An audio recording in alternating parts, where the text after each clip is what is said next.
Jesus wakes up, but he doesn't panic. He doesn't gasp or start bailing water. He rises with a steady calm that's even more unsettling than the storm itself. He sees the terrified faces of his friends, hears their desperate cries. But first, he turns to the storm. He doesn't shout over the wind. He stands, and he speaks to the wind and the waves like a master rebuking a disobedient dog. Mark recorded the exact words.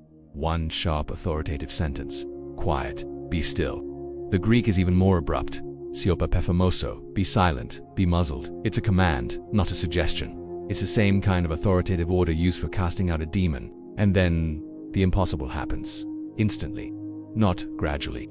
In a single moment, the wind that had been shrieking ceased. It didn't just die down. It was gone. The waves that had been towering like mountains fell flat. The Gospels say it was completely calm. A great calm replaced the great tempest.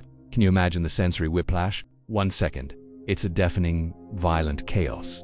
The next, utter silence, utter stillness. The only sounds left were the dripping of water and the shallow, frantic breathing of the disciples. The laws of physics just seemed to stop. Storms don't just stop, but this storm didn't dissipate. It obeyed. The raw, untamable power of nature was brought to heel by a 3-word command. In the deafening silence that followed, the disciples were left in stunned, breathless awe. The terror they felt for the storm was instantly replaced by a new, more profound and honestly, even more terrifying fear. They were no longer afraid of drowning. They were afraid of the man standing in the boat with them. The fear of their circumstances was exchanged for the fear of God. They had just witnessed something that shattered every category they had. This wasn't just a miracle. It was a revelation of cosmic authority. Prophets might pray for God to stop a storm, but no mere man speaks to a storm and has it obeyed his own command. Jesus then turns to them in this supernatural calm and asks 2 piercing questions. Why are you so afraid? Do you still have no faith? He wasn't scolding them for being scared of a hurricane. He was rebuking them because their fear revealed they had forgotten who was in the boat with them. But the disciples are too shell-shocked to even answer.